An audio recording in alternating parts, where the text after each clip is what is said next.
Hello जी, कैसे हैं आप सब? तो देख रहे हैं फ्रेश-फ्रेश मेथी, चलो बनाते हैं आज मेथी के पराठे। तो सोचा चलो बच्चों को आज मॉर्निंग में ब्रेकफ़ास्ट में पराठे दिए जाएँ।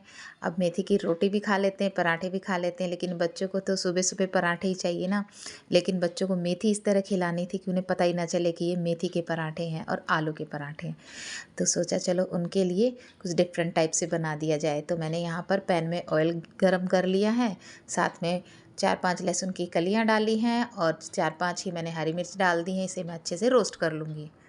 मेथी को मैंने पहले ही छाँट लिया था, उसके पत्ते-पत्ते अलग कर लिए थे। उसे मैंने चॉप नहीं किया है, तो मैंने ऐसे ही पत्ते-पत्ते उसके डाल दिए हैं इस पैन में ही। अब इसे भी अच्छे से रोस्ट कर लूँगी, साथ ही तीनों चीज़ों को मैं अच्छे से खूब भून लेती हूँ।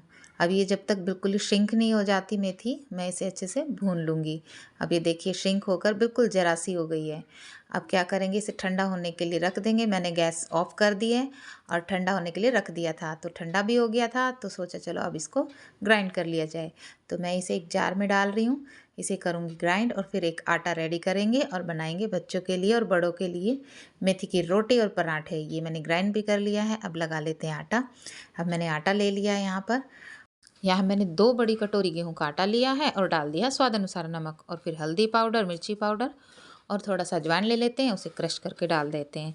और अब डाल देते हैं जो पेस्ट रेडी किया है मेथी का वो, और इसी जार में मैं थोड़ा गुनगुना पानी डाल के और इसका एक आटा तैयार करूँगी।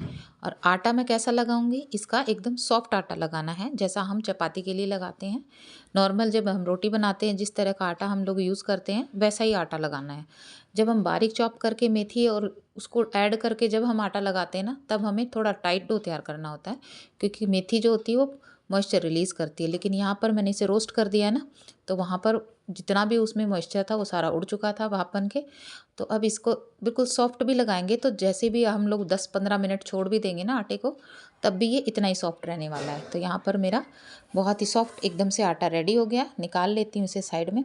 अब इसके साथ में हम लोग कोई भी स्टफिंग डालेंगे, किसी भी तरह की, आलू की, गोभी की या जो भी, पनीर की, वो कोई भी स्टफिंग डालेंगे, आसानी से हमारे पराठे रेडी हो जाएंगे।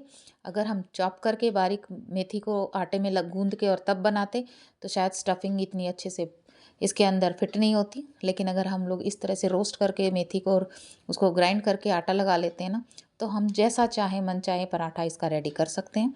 अब मैंने यहाँ पर आलू की स्टफिंग फिल करी है, तो उसके साथ ही मैंने इस पराठे को रेडी किया है। यहाँ पर पराठा आसानी से बिल भी रहा है और अब इसे सेक लेंगे। दोनों तरह से अलट पलट के इसको अच्छे से मैं इसको सेक लूँगी। देसी घी लगाती हूँ हमेशा पराठों पर। और ये सिर्फ बच्चों के लिए बन रहे हैं, बाकी हमारे बन जाएंगी रोटियाँ। हस्बैंड के लिए भी चपाती बनाने वाली हूँ, ऑफिस के लिए भी और नाश्ते के लिए भी। ये सिर्फ बच्चों के लिए बन रहे हैं।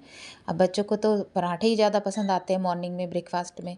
और आजकल तो वैसे भी विंटर वेकेशन चले हुए हैं, तो बच्चे ब्रेकफास्ट जब करते हैं तो उन्हें आदत बनी हुई है पराठा खाने की, तो उन्हीं के लिए ये बन रहे हैं। देखिए बातों बातों में मेरा पराठा भी रेडी हो गया और कलर तो बहुत ही अमेजिंग आया है इसका। अब इसे कट करके देख लेती हूँ कि फिलिंग कैसे लग रही है इसके अंदर जो मैंने स्टफिंग भरी है। देखते हैं। ये देखिए मैंने थोड़ा सा पनीर भी मिक्स कर लिया था आलू की स्टफिंग में। और मेरे पराठे बनकर यहाँ रेडी हैं बच्चों को ब्रेकफास्ट देने के लिए।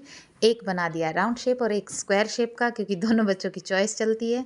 अब दोनों का बनाने के बाद बस फिर मैं अपने लिए भी नाश्ता तैयार करूँगी, हस्बैंड के लिए चपाती बनाऊँगी और फिर मेरा नाश्ता फिनिश हो जाएगा। तो आप लोगों को ये रेसिपी कैसी लगी? अच्छी लगी है तो प्लीज़ लाइक ज़रूर कीजिएगा, सब्सक्राइब कीजिएगा और अगर कहीं शेयर करना चाहें तो प्लीज़ ज़रूर कीजिएगा और कमेंट करके मुझे बताइएगा कि आप लोगों को ये रेसिपी कैसी लगी। तो इसी के साथ ये दूसरा पराठा भी मेरा बनकर यहाँ पर रेडी हो गया है। इसे भी मैं आपको कट करके दिखाऊँगी कैसा लग रहा है। ये भी रेडी हो गया, इसका भी कलर बहुत अच्छा लग रहा है। ये देखिए, ये कट करके मैंने दिखाया आपको, इसकी स्टफिंग कितनी अच्छी है। चलिए इसी के साथ बाय बाय, फिर मिलेंगे।